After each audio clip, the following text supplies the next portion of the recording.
Okay, thank you very much. This is big stuff. We appreciate you being here. Late last night and early today, at my direction, the United States Armed Forces conducted an extraordinary military operation in the capital of Venezuela.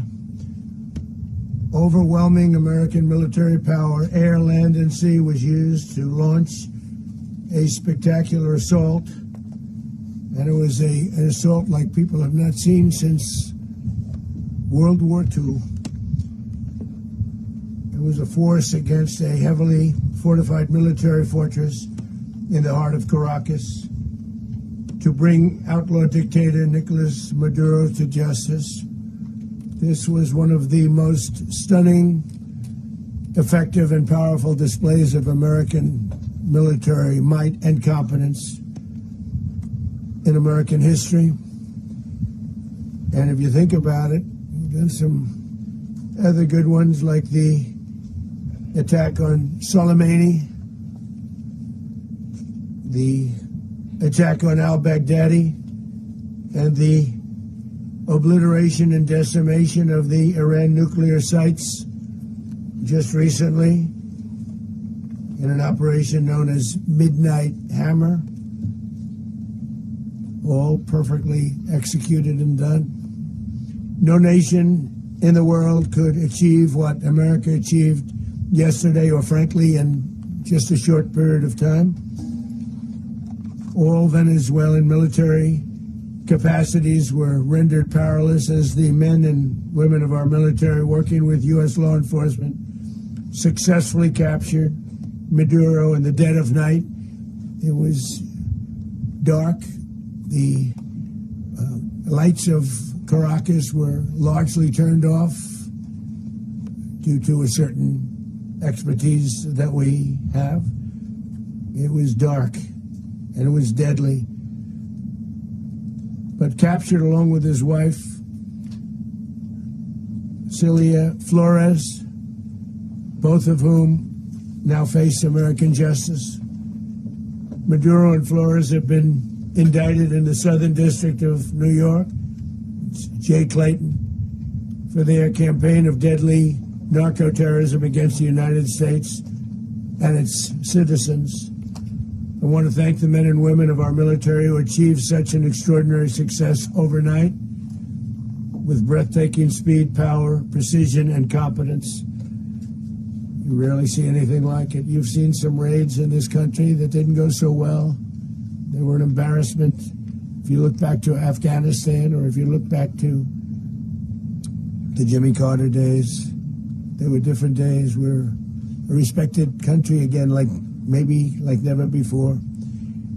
These highly trained warriors, operating in collaboration with U.S. law enforcement, caught them in a very ready position. They were waiting for us. They knew we had many ships out in the sea, just sort of waiting. They knew we were coming. So they were in what's called a ready position.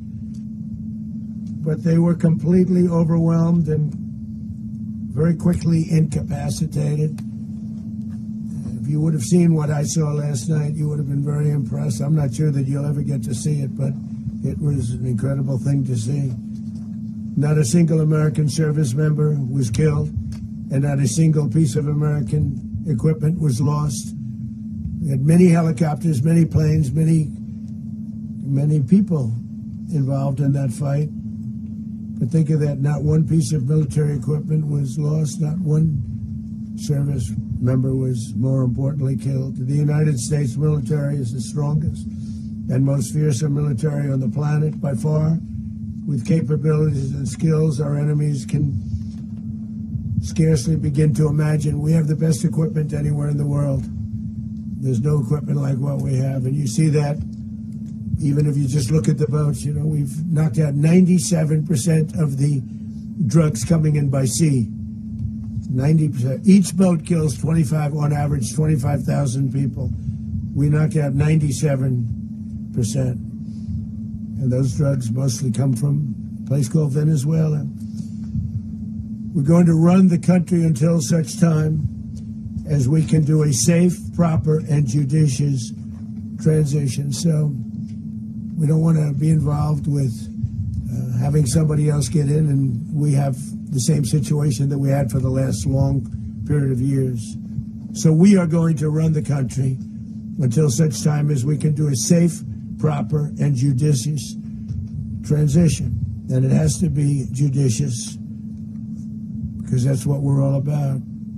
We want peace, liberty, and justice for the great people of Venezuela, and that includes many from Venezuela that are now living in the United States and want to go back to their country. It's their homeland. We can't take a chance that somebody else takes over Venezuela that doesn't have the good of the Venezuelan people in mind. We've had decades of that. We're not going to let that happen. We're there now, and what people don't understand, but they understand as I say this, we're there now, but we're going to stay until such time as the proper transition can take place. So we're going to stay until such time as, we're going to run it, essentially, until such time as a proper transition can take place. As everyone knows, the oil business in Venezuela has been a bust, a total bust, for a long period of time. They were pumping almost nothing by comparison to what they could have been pumping and what could have taken place. We're going to have our very large United States oil companies, the biggest anywhere in the world, go in, spend billions of dollars, fix the badly broken infrastructure, the oil infrastructure, and start making money for the country. And we are ready to stage a second and much larger attack if we need to do so. So we were prepared to do a second wave if we needed to do so. We actually assumed that a second wave would be necessary, but now it's probably not. The first wave, if you'd like to call it that, the first attack was so successful, we probably don't have to do a second, but we're prepared to do a second wave, a much bigger wave, actually. This was pinpoint, but we have a much bigger wave that probably won't have to do. This partnership of Venezuela with the United States of America, a country that everybody wants to be involved with because of what we were able to do and accomplish, will make the people of Venezuela rich, independent, and safe. And it will also make the many, many people from Venezuela that are living in the United States extremely happy. They suffered. They suffered. So much was taken from them. They're not going to suffer anymore. The illegitimate dictator Maduro was the kingpin of a vast criminal network responsible for trafficking colossal amounts of deadly and illicit drugs into the United States. As alleged in the indictment, he personally oversaw the vicious cartel known as Cartel de las Solas, which flooded our nation with lethal poison responsible for the deaths of countless Americans, the many, many Americans, hundreds of thousands over the years of Americans died because of him. Maduro and his wife will soon face the full might of American justice and stand trial on American soil. Right now they're on a ship they'll be heading to, ultimately New York, and then a decision will be made, I assume, between New York and Miami or Florida. But we have people where the overwhelming evidence of their crimes will be presented in a court of law. And I've seen it. I've seen what we have. It's both horrible and breathtaking that something like this could have been allowed to take place. For many years after his term as president of Venezuela expired, Maduro remained in power and waged a ceaseless campaign of violence, terror, and subversion against the United States of America, threatening not only our people, but the stability of the entire region. And you all saw it. In addition to trafficking gigantic amounts of illegal drugs that inflicted untold suffering and human destruction all over the country, all over in particular the United States. Maduro sent savage and murderous gangs, including the bloodthirsty prison gang Tren de Aragua, to terrorize American communities nationwide, and he did indeed. They were in Colorado. They took over apartment complexes. They cut the fingers of people if they called police. They were brutal, but they're not so brutal now. And I just have to congratulate our military, Pete, and everybody, and our National Guard, because the job that they've done, whether it's in Washington, D.C., where we have a totally safe city, where it was one of the most unsafe cities anywhere in the world, frankly, and now we have no crime in Washington, D.C. We haven't had a killing. We had the terrorist attack a few weeks ago. A little bit of a different kind of a threat, but we haven't had a killing in a long period of time, 6-7 months. We used to have on average two a week in Washington, our capital. We don't have that anymore. The restaurants are opening. Everyone's happy. They go in, they're walking their daughters, they're walking their children, their wives, they walk to restaurants. Restaurants are opening all over Washington, D.C. So I want to thank the National Guard. I want to thank our military. And I want to thank law enforcement. Been amazing. And they should do it with more cities. We're doing it, as you know, and we're doing it in Memphis, Tennessee right now, and crime is down. We've just sort of started a few weeks ago, but crime is down now 77%. And the governor of Louisiana called, great person, and he wanted us to help him, as you know, in a certain very nice part of Louisiana, and we have done that. It was a rough section, and we have crime down. I understand it's down to almost nothing already after 2.5 weeks. New Orleans, it's down to almost nothing, and we've only been there for 2.5 weeks. Can't imagine why governors wouldn't want us to help. We also helped, as you know, in Chicago, and crime went down a little bit there. We did a very small help because we had no working ability with the governor. The governor was a disaster, and the mayor was a disaster. But it knocked down crime. But we're pulling out of there when they need us. We'll know. You'll know. You'll be writing about it. And likewise, Los Angeles, where we saved Los Angeles early on, where the head of the police department made a statement that if the federal government didn't come in, we would have lost Los Angeles. That's long after the fires. That's when they had the riots in Los Angeles. We did a great job. Got no credit for it whatsoever, but that's okay. It doesn't matter. We don't need the credit. But we'll be pulling out when they need us. They'll call, or we'll go back if we have to. We'll go back. But we did a great job in various cities. But the place that we're very proud of is Washington, D.C., because it's our nation's capital. We took it from being a crime-ridden mess to being one of the safest cities in the country. But the gangs that they sent raped, tortured, and murdered American women and children. They were in all of the cities I mentioned, Tren de Aragua. And they were sent by Maduro to terrorize our people, and now Maduro will never again be able to threaten an American citizen or anybody from Venezuela. There will no longer be threats. For years I've highlighted the stories of those innocent Americans whose lives were so heartlessly robbed by this Venezuelan terrorist organization. Really one of the worst. One of the worst, they say the worst. Americans like 12-year-old Jocelyn Nungari from Houston. Beautiful Jocelyn Nungari, what happened to her? They, as you know, they kidnapped, assaulted, and murdered by Tren de Aragua animals. They murdered Jocelyn and left her dead under the bridge. There was a bridge that will never be the same to so many people after seeing what happened. As I've said many times, the Maduro regime emptied out their prisons, sent their worst and most violent monsters into the United States to steal American lives. And they came from mental institutions and insane asylums. They came from prisons and jails. The reason I say both, they sound similar. Actually, prisons little bit more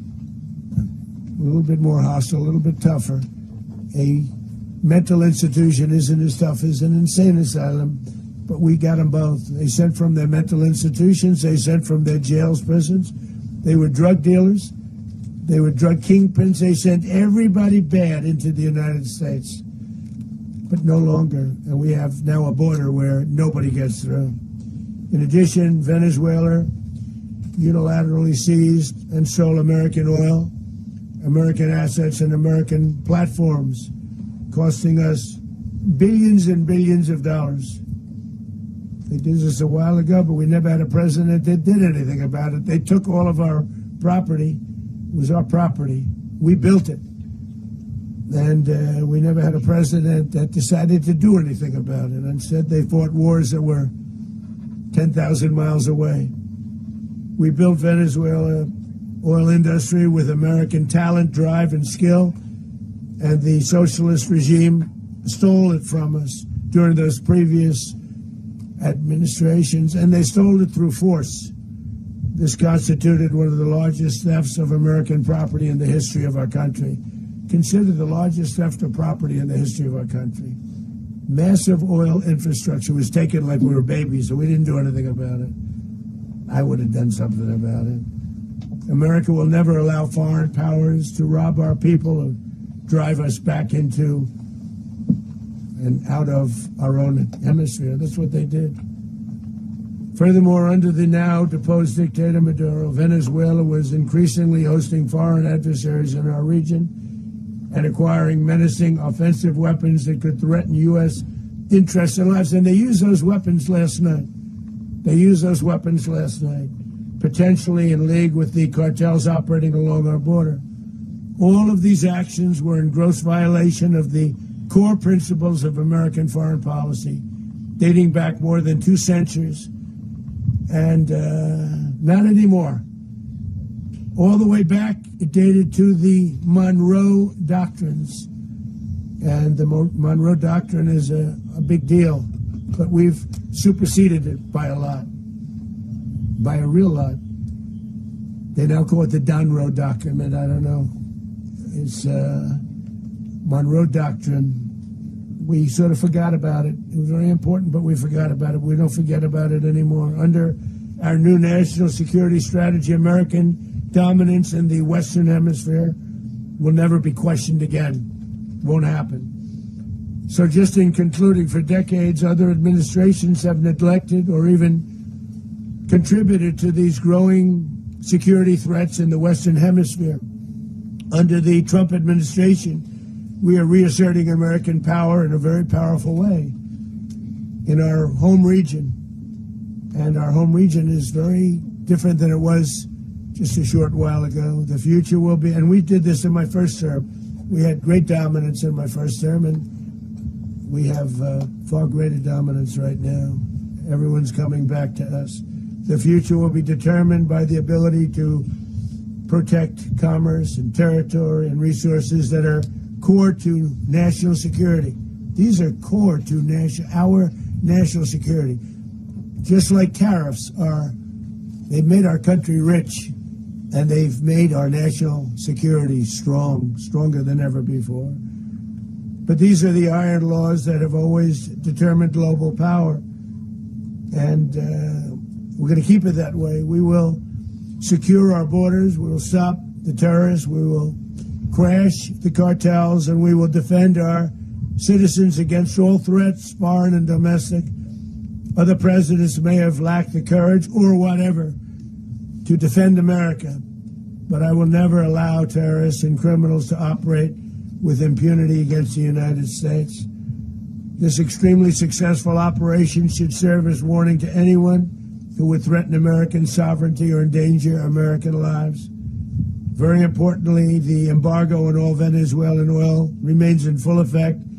The American Armada remains poised in position, and the United States retains all military options until United States demands have been fully met and fully satisfied. All political and military figures in Venezuela should understand what happened to Maduro can happen to them, and it will happen to them if they aren't just, fair, even to their people. The dictator and terrorist, Maduro, is finally gone in Venezuela. People are free. They're free again. It's been a long time for them, but they're free. America is a safer nation this morning.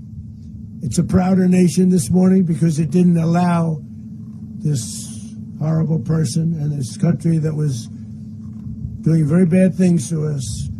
It didn't allow it to happen. And the Western Hemisphere is right now a much safer place to be. So I want to thank everybody for being here. I want to thank General Raisin Kane. He's a fantastic man. I've worked with a lot of generals. I worked with some I didn't like. I worked with some I didn't respect. I worked with some that just weren't good. But this guy is fantastic. I watched last night one of the most precise attacks on sovereignty. I mean, it was an attack for justice. And I'm very proud of him, and I'm very proud of our Secretary of War, Pete Hegseth, who I'm going to ask to say a few words. Thank you very much. Mr. President, can you explain how the U.S. will run Venezuela? Well, thank you, Mr. President. Finally, a commander-in-chief the world respects and the American people deserve. And as the President said, words can barely capture the bravery and the power and the precision of this historic operation. A massive joint military and law enforcement raid flawlessly executed by the greatest Americans our country has to offer. American warriors are second to none, the best in the world and the best of our country. What all of us witnessed last night was sheer guts and grit, gallantry, and glory of the American warrior. I'm simply humbled by such men. And I tip my hat to our chairman, Dan Raisin Kane, and all those Americans who stood watch last night. Our warriors are the elite of America, and again, President Trump has your back. No other country on planet Earth, and it's not even close, could pull this kind of operation off. And no other president has ever shown this kind of leadership, courage, and resolve. The most powerful combination the world has ever seen. As the president said, our adversaries remain on notice. America can project our will anywhere, anytime. The coordination, the stealth, the lethality, the precision, the very long arm of American justice, all on full display in the middle of the night. Nicolas Maduro had his chance, just like Iran had their chance, until they didn't and until he didn't. He effed around, and he found out. President Trump is deadly serious about stopping the flow of gangs and violence to our country. Deadly serious about stopping the flow of drugs and poison to our people. Deadly serious about getting back the oil that was stolen from us. And deadly serious about reestablishing American deterrence and dominance in the Western Hemisphere. This is about the safety, security, freedom, and prosperity of the American people. This is America first. This is peace through strength. And the United States War Department is proud to help deliver it. Welcome to 2026, and under President Trump, America is back. I'd like to welcome now our chairman, Chairman Raisin Kane, to give a few more details about the operation. Mr. Chairman. Thank you, Mr. Secretary. Thank you, Mr. President, and good morning. Last night, on the order of the President of the United States, and in support of a request from the Department of Justice, as the President said, the United States military conducted an apprehension mission in Caracas, Venezuela, to bring to justice two indicted persons, Nicolas and Cecilia Maduro. This operation, known as Operation Absolute Resolve, was discreet, precise, and conducted during the darkest hours of January 2nd, and was the culmination of months of planning and rehearsal, an operation that, frankly, only the United States military could undertake. What I'd like to do this morning is talk to you through some of the preparation and the details without compromising any of our tactics, techniques, and procedures. There is always a chance that we'll be tasked to do this type of mission again. Our interagency work began months ago and built on decades of experience of integrating complex air, ground, space, and maritime operations. While the past 2 decades have honed the skills of our special operations forces, this particular mission required every component of our joint force, with soldiers, sailors, airmen, Marines, and Guardians working in unison with our intelligence agency partners and law enforcement teammates in an unprecedented operation. We leveraged our unmatched intelligence capabilities and our years of experience in hunting terrorists, and we could not have done this mission without the incredible work by various intelligence agencies, including the CIA, NSA, and NGA. We watched, we waited, we prepared, we remained patient and professional. This mission was meticulously planned, drawing lessons from decades of missions over the last many years, many missions over these last many years. This was an audacious operation that only the United States could do. It required the utmost of precision and integration within our joint force. And the word integration does not explain the sheer complexity of such a mission. An extraction so precise it involved more than 150 aircraft launching across the Western Hemisphere in close coordination, all coming together in time and place to layer effects for a single purpose: to get an interdiction force into downtown Caracas while maintaining the element of tactical surprise. Failure of one component of this well-oiled machine would have endangered the entire mission, and failure is never an option for America's joint force. Those in the air over Caracas last night were willing to give their lives for those on the ground and in the helicopters. Let me talk a little bit about the preparation. After months of work by our intelligence teammates to find Maduro and understand how he moved, where he lived, where he traveled, what he ate, what he wore, what were his pets, in early December, our force was set pending a series of aligned events. Key was choosing the right day to minimize the potential for civilian harm and maximize the element of surprise, and minimize the harm to the indicted personnel, so as the president said, they could be brought to justice. And as the president said earlier today, weather in Venezuela is always a factor this time of the year. And over the weeks through Christmas and New Year's, the men and women of the United States military sat ready, patiently waiting for the right triggers to be met and the president to order us into action. Last night, the weather broke just enough, clearing a path that only the most skilled aviators in the world could maneuver through. Ocean, mountain, low cloud ceilings, but when tasked with a mission, this organization does not quit. At 10:46 p.m. Eastern Time last night, the president ordered the United States military to move forward with this mission. He said to us, and we appreciate it, Mr. President, good luck and Godspeed. And those words were transmitted to the entire joint force. Over the course of the night, aircraft began launching from 20 different bases on land and sea across the Western Hemisphere. In total, more than 150 aircraft, bombers, fighters, intelligence, reconnaissance, surveillance, rotary wing were in the air last night. Thousands and thousands of hours of experience were airborne. Our youngest crew member was 20, and our oldest crew member was 49. And there's simply no match for American military might. As the night began, the helicopters took off with the extraction force, which included law enforcement officers, and began their flight into Venezuela at 100 feet above the water. As they approached Venezuelan shores, the United States began layering different effects provided by Spacecom, Cybercom, and other members of the interagency to create a pathway. Overhead, those forces were protected by aircraft from the United States Marines, the United States Navy, the United States Air Force, and the Air National Guard. The force included F-22s, F-35s, F-18s, EA-18s, E-2s, B-1 bombers, and other support aircraft, as well as numerous remotely piloted drones. As the force began to approach Caracas, the Joint Air Component began dismantling and disabling the air defense systems in Venezuela, employing weapons to ensure the safe passage of the helicopters into the target area.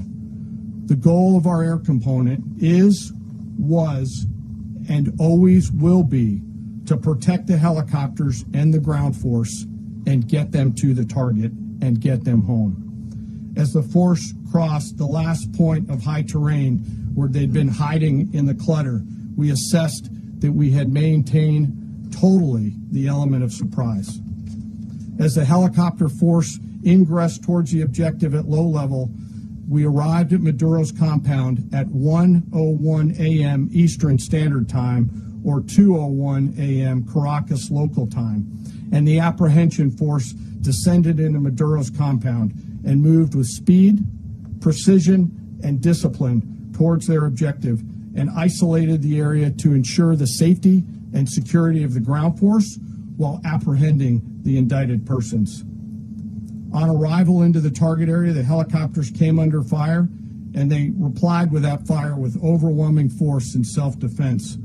One of our aircraft was hit but remained flyable, and as the President said earlier today, all of our aircraft came home, and that aircraft remained flyable during the rest of the mission. As the operation unfolded at the compound, our air and ground intelligence teams provided real-time updates to the ground force, ensuring those forces could safely navigate the complex environment without unnecessary risk. The force remained protected by overhead tactical aviation. Maduro and his wife, both indicted, gave up and were taken into custody by the Department of Justice, assisted by our incredible U.S. military with professionalism and precision, with no loss of U.S. life. After securing the indicted persons, the force began to prep for departure. Helicopters were called in to exfiltrate the extraction force, while fighter aircraft and remotely piloted aircraft provided overhead coverage and suppressive fire. There were multiple self-defense engagements as the force began to withdraw out of Venezuela. The force successfully exfiltrated and returned to their afloat launch bases, and the force was over the water at 3:29 a.m. Eastern Standard Time with indicted persons on board. And both Maduro and his wife were embarked aboard the USS Iwo Jima. In closing, what we've witnessed today is a powerful demonstration of America's joint force. We think, we develop, we train, we rehearse, we debrief, we rehearse again and again, not to get it right, but to ensure that we cannot get it wrong. Our jobs are to integrate combat power so when the order comes, we can deliver overwhelming force at the time and the place of our choosing against any foe anywhere in the world. I am immensely proud today of our joint force and filled with gratitude to represent them here today. There is simply no mission too difficult for these incredible professionals and the families that stand by them and support them. As we stand here this morning, our forces remain in the region at a high state of readiness, prepared to project power, defend themselves, and our interests in the region. This operation is a testament to the dedication and unwavering commitment to justice and our resolve to hold accountable those who threaten peace and stability. In closing, I want to express my heartfelt gratitude to the brave men and women who executed this mission. Their courage and tireless commitment to our nation are what makes us strong. Thank you, Mr. Secretary, and thank you, Mr. President. Well, I don't have much to add to what you've heard now, other than the following points. Nicolas Maduro was indicted in 2020 in the United States. He is not the legitimate president of Venezuela. That's not just us saying it. The first Trump administration, the Biden administration, the second Trump administration, none of those three recognized him. He's not recognized by the European Union and multiple countries around the world. He is a fugitive of American justice with a $50 million reward, which I guess we saved $50 million. And We should make sure. yeah, exactly. But Don't let anybody claim it. Nobody deserves it but us. But I want to be clear about one thing. Nicolas Maduro had multiple opportunities to avoid this. He was provided multiple very, very, very generous offers and chose instead to act like a wild man, chose instead to play around. And the result is what we saw tonight. The other message here is the following. You have a guy, like many people around the world, they like to play games. You have a guy who decides he's going to invite Iran into his country, is going to, do the confiscation of American oil companies, is going to flood our country with gang members, is going to take Americans prisoner and try to hold them for hostage and trade them like he was able to do with the Biden administration. Basically likes to play games all this time and thinks nothing's going to happen. And I hope what people now understand is that we have a president. The 47th president of the United States is not a game player. When he tells you that he's going to do something, when tells you he's going to address a problem, he means it. He actions it. I can tell you, I've watched this process now for 14, 15 years, been around it. Everybody talks. I'm going to do this. I'm going to do that. When I get there, we're going to do this. We're going to take.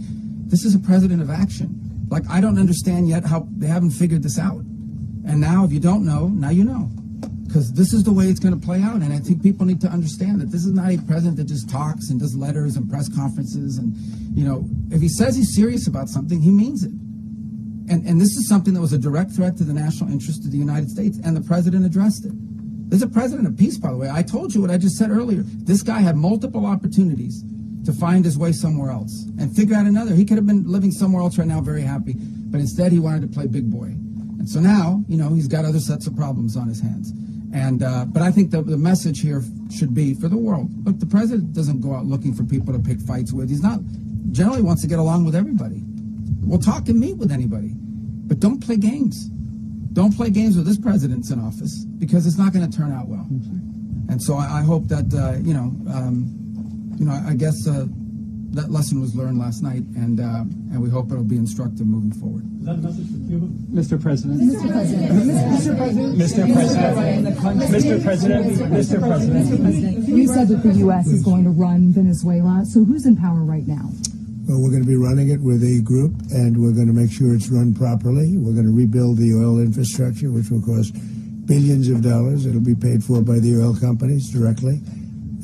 They will be reimbursed for what they're doing, but that's going to be paid. And we're going to get the oil flowing the way it should be. As you know, it was just a minor flow. It was actually a minor flow for what they have. But we're going to run it properly, and we're going to make sure the people of Venezuela are taken care of. We're going to make sure the people that were forced out of Venezuela by this thug are also taken care of. Mr. President. Does the U.S. running the country mean that U.S. troops will be on the ground? How will that work? Well, they always say boots on the ground. Oh, so we're not afraid of boots on the ground if we have to have. We had boots on the ground last night at a very high level, actually. We're not afraid of it. We don't mind saying it. But we're going to make sure that that country is run properly. We're not doing this in vain. This is a very dangerous attack. This is an attack that could have gone very, very badly. Could have gone very badly. We could have lost a lot of people last night. We could have lost a lot of dignity. We could have lost a lot of equipment. The equipment is less important, but we could have lost a lot. And we're going to make sure that this is proper. We're there now. We're ready to go again if we have to. We're going to run the country right. It's going to be run very judiciously, very fairly. It's going to make a lot of money. We're going to give money to the people. We're going to reimburse people that were taken advantage of. We're going to take care of everybody. It's very important. We couldn't let them get away with it. They stole our oil. We built that whole industry there, and they just took it over like we were nothing. And we had a president that decided not to do anything about it.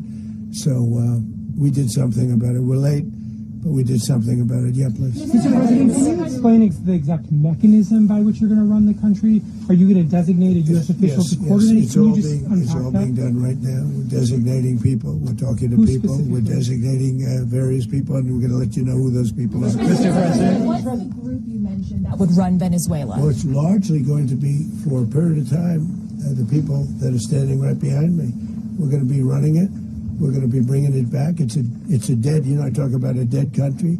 A year and a half ago, we were a dead country. Now we're the hottest country anywhere in the world. We're a country doing better than any country anywhere in the world. And it required leadership. Venezuela has a lot of bad people in there, a lot of bad people that shouldn't be leading. We're not going to take a chance that one of those people take over for Maduro.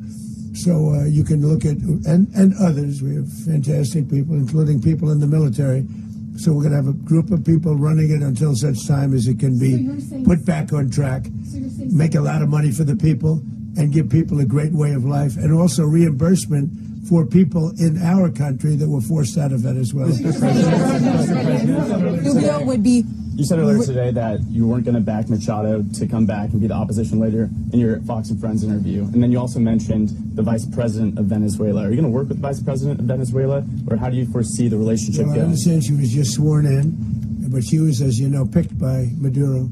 So Marco's working on that directly. He just had a conversation with her, and she's essentially willing to do what we think is necessary to make Venezuela great again. Very simple. Mr. President, Colombian President Gustavo Petro, a couple weeks ago, he said he's got to watch his ass.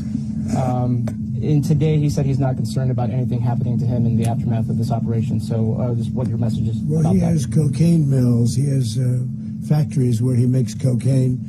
And yeah, I think I stick by my first statement. He's making cocaine, they're sending it into the United States, so he does have to watch his ass. Mr. President. Did you notify any members of Congress in advance? Marco, do you want to talk about that? Because you were involved in Sure. We call members of Congress immediately after. This was not the kind of mission that you can do congressional notification on. It was a trigger-based mission in which conditions had to be met night after night. We watched and monitored that for a number of days. So it's just simply not the kind of mission you can call people and say, hey, we may do this at some point in the next 15 days.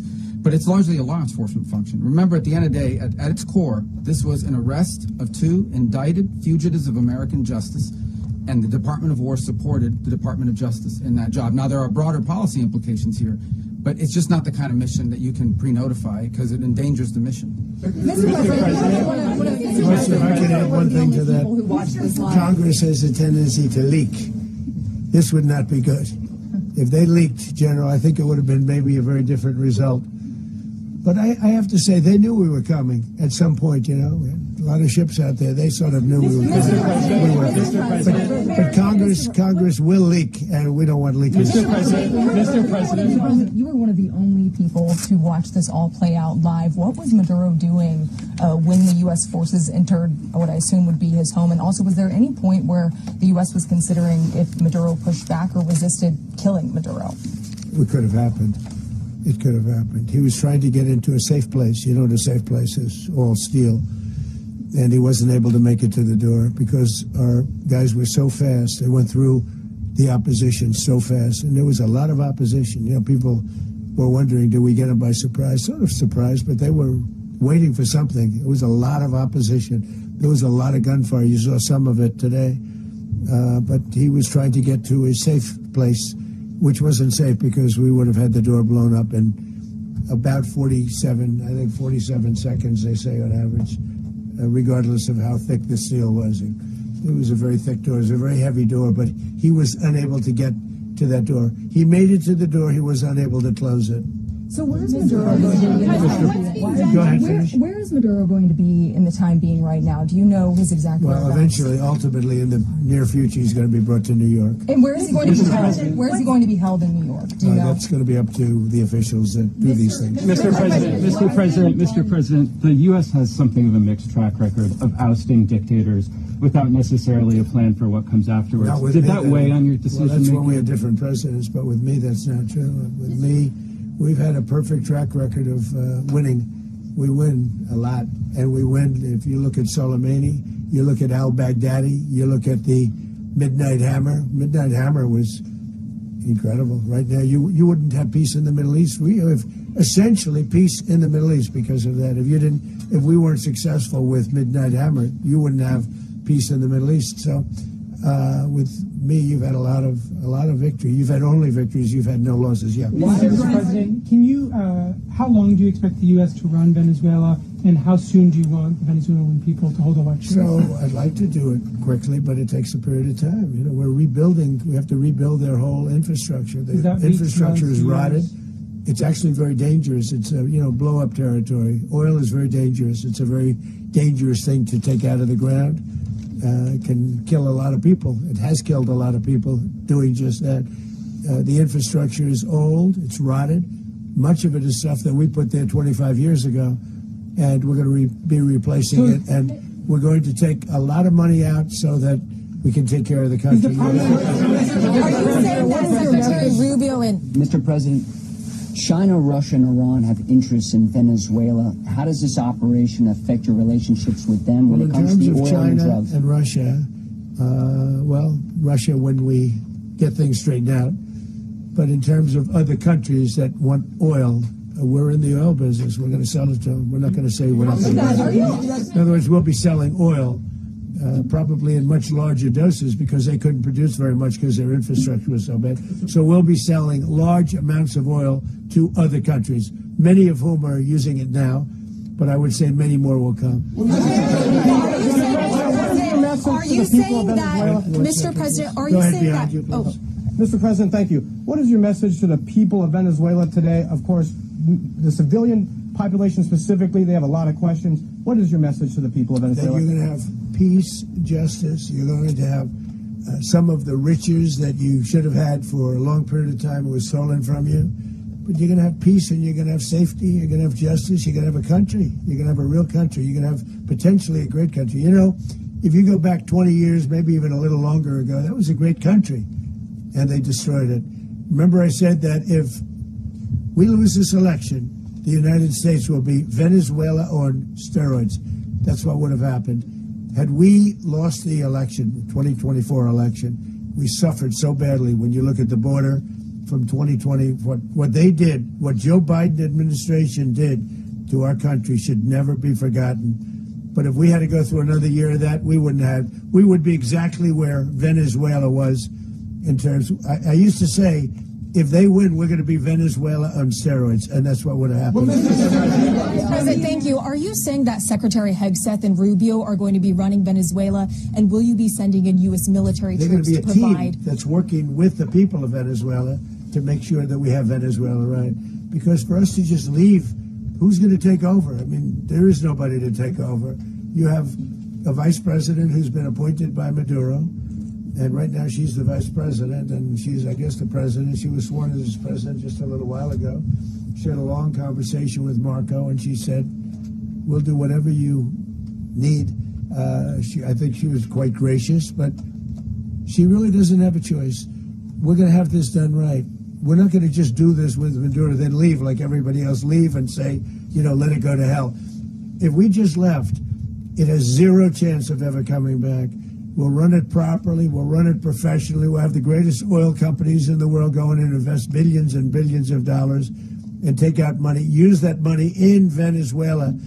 And the biggest beneficiary are going to be the people of Venezuela. And also, I can't stress this strongly enough, the people that got thrown out of Venezuela that are now in the United States, and frankly, some want to stay, and some probably want to go back. Yeah. So what is being done to protect Americans in the country, and were any of the detained Americans Well, right now they're rescued very last protected night? because nobody's going to mess with us. They're very protected. The people of, and we let them know that you better not touch one of them. And are you concerned that bad elements of the Maduro regime will remain in place? Well, we know who they are. We're on them, and they're acting much differently now than they would have acted 2 days ago. And what can you Okay, say wait, about behind you, please. Mr. President, why is running a country in South America America first? Well, I think it is because we want to surround ourselves with good neighbors. We want to surround ourselves with stability. We want to surround ourselves with energy. We have tremendous energy in that country. It's very important that we protect it. We need that for ourselves. We need that for the world. And we want to make sure we can protect it. Yes, sir. Please, go ahead. Yeah, is there a message here for Cuba and Diaz-Canel? Well, Cuba is an interesting case. Cuba is, not doing very well right now.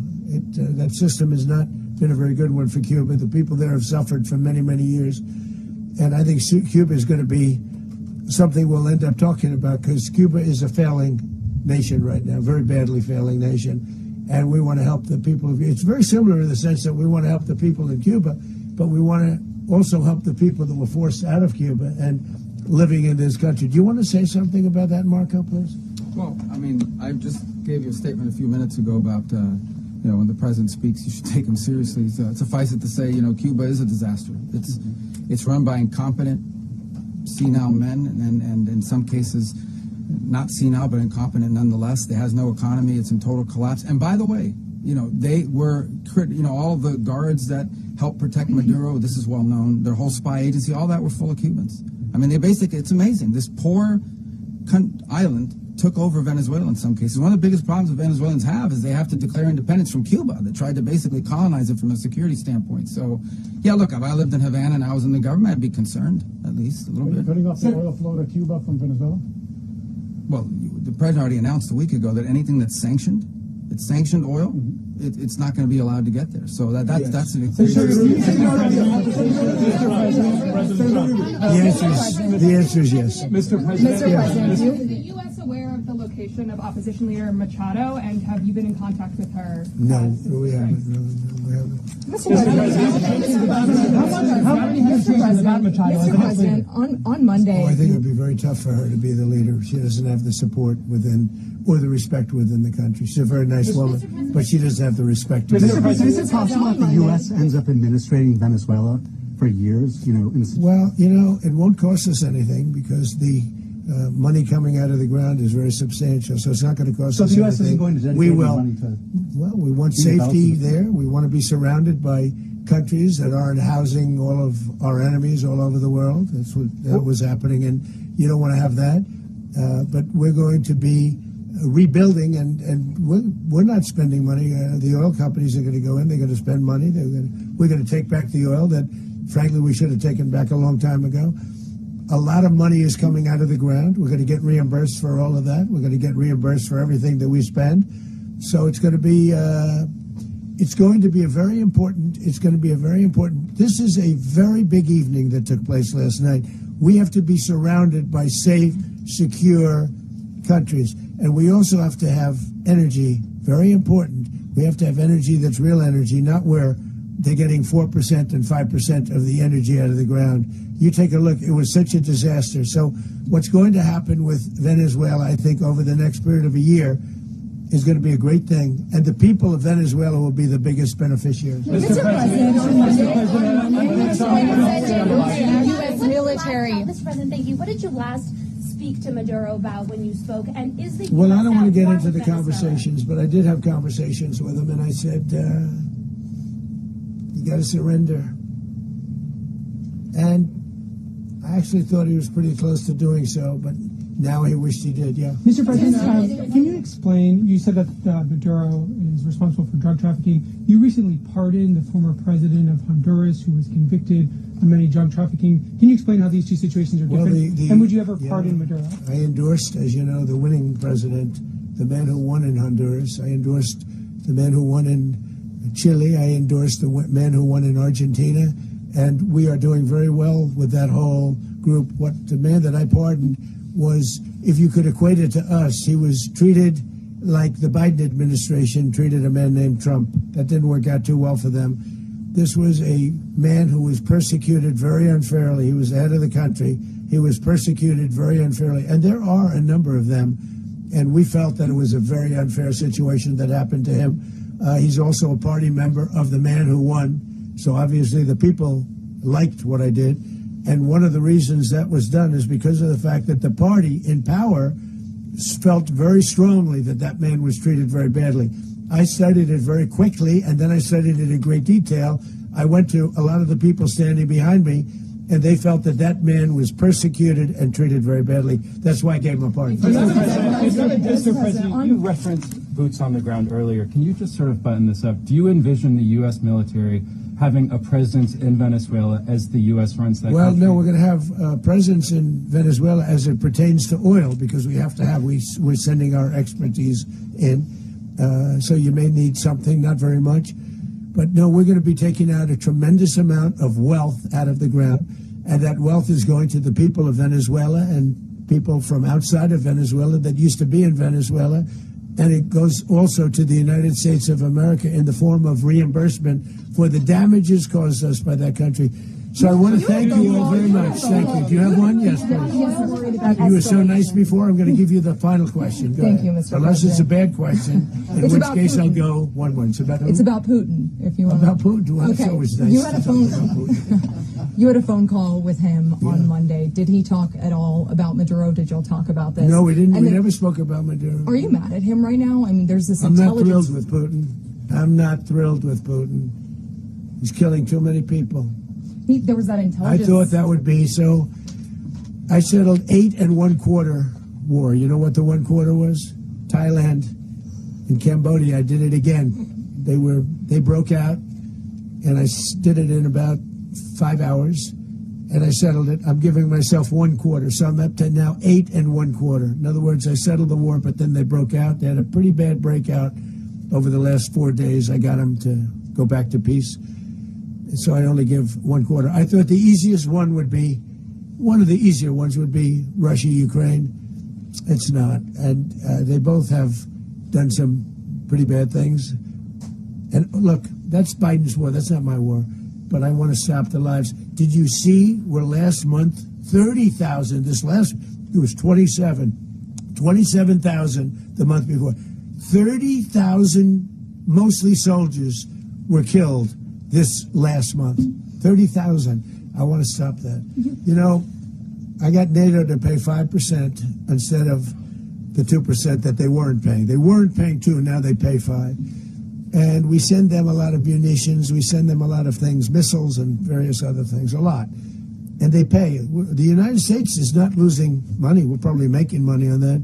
It's the last thing I care about. I just want to stop all those people. We're losing 25, 30,000 human beings. They come from 2 places that are very far away. But if I can stop, because it's something I've been pretty good at doing, deals, I guess. It's all a deal. Life is a big deal. But if I can stop that war and stop 30,000 young people, in addition to the fact that people are being killed in Kiev, people are being killed in other cities, you know, a much smaller number, but they're being killed, viciously killed. So I'm not happy about it. I thought that would be something that would get solved.